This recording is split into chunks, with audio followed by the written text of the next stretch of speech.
High Matriarch Tirsa. What is she doing here? Does she mean to forbid the ritual?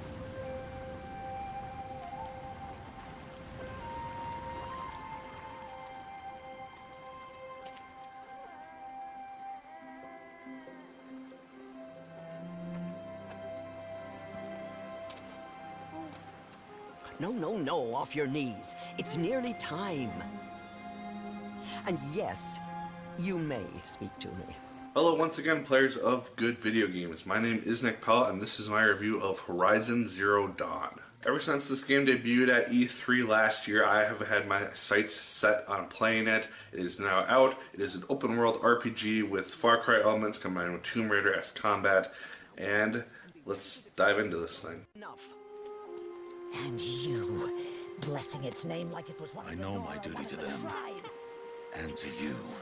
Without consultation. I'm here. And wherever you go, I will follow.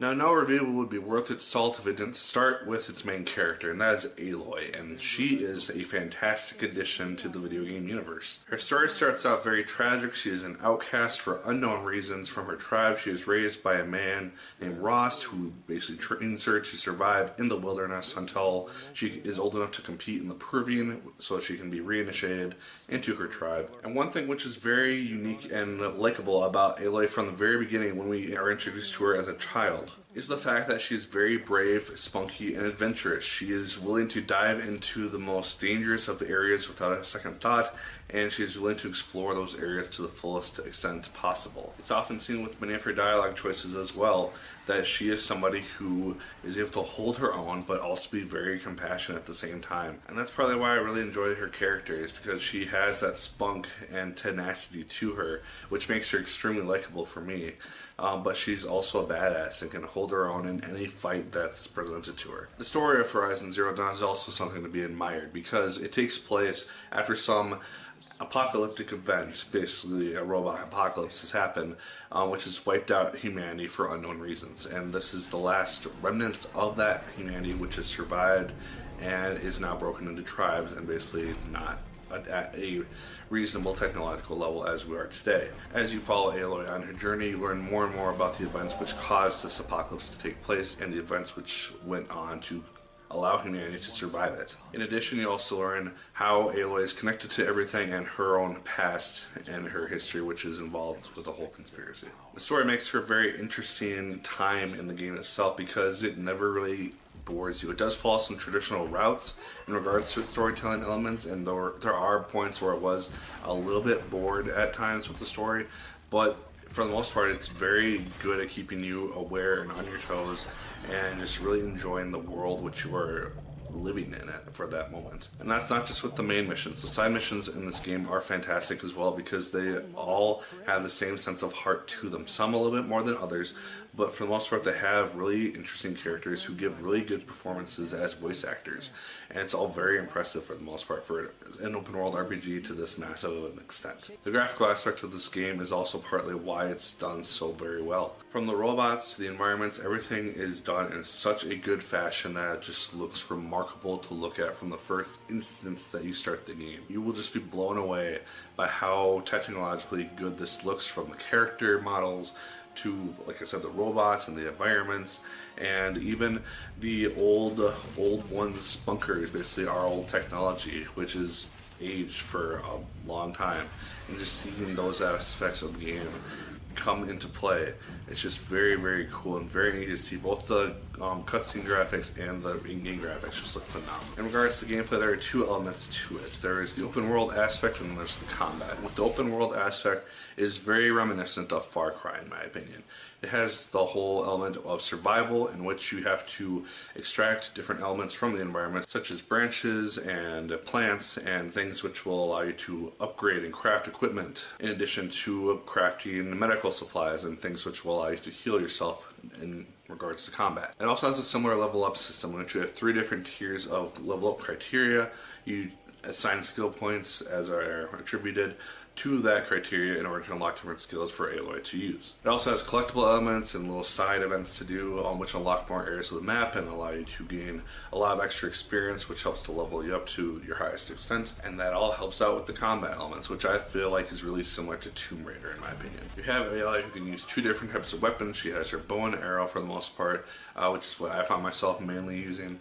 And then she has her spear, which she can melee attack enemies with if the opportunity arises. And while it does take a little bit getting used to in regards to taking down enemies in a certain way and learning the best ways to take them down efficiently, once you master this element, it is extremely rewarding and a really fun time taking down massive creatures who are at first really intimidating, and then you can just take them down in a single instant later on. Now that being said, there are some slight minor issues that I had with the game itself, and they're nothing that really broke the game for me, but they're just really odd things which I noticed here and there.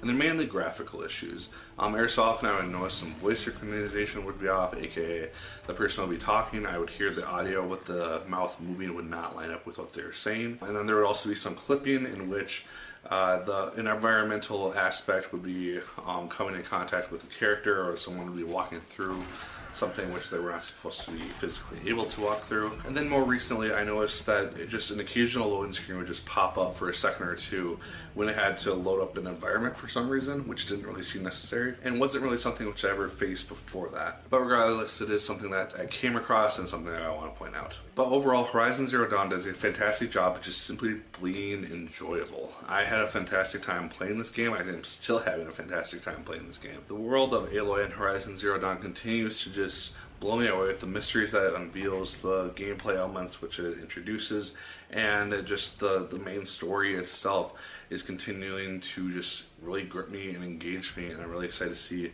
where it goes and how it is going to lead into the eventual sequel to this title. So guys, if you have not checked out Horizon Zero Dawn, I would highly recommend it. I definitely have had a really fun time with it, and it's probably one of the best games of the year so far. Probably my game of the year so far. But those are just my thoughts on the years in the comments down below. Did you like it as much as I did? Did you hate it more than I did?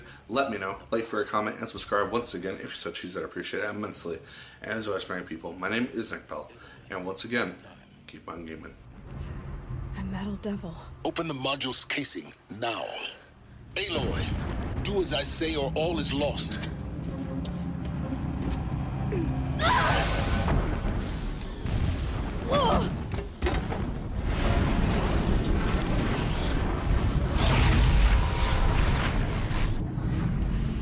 Entity has come here. Entity miscalculated. Entity cannot destroy me. I am beyond its reach. Maybe you are. But this isn't!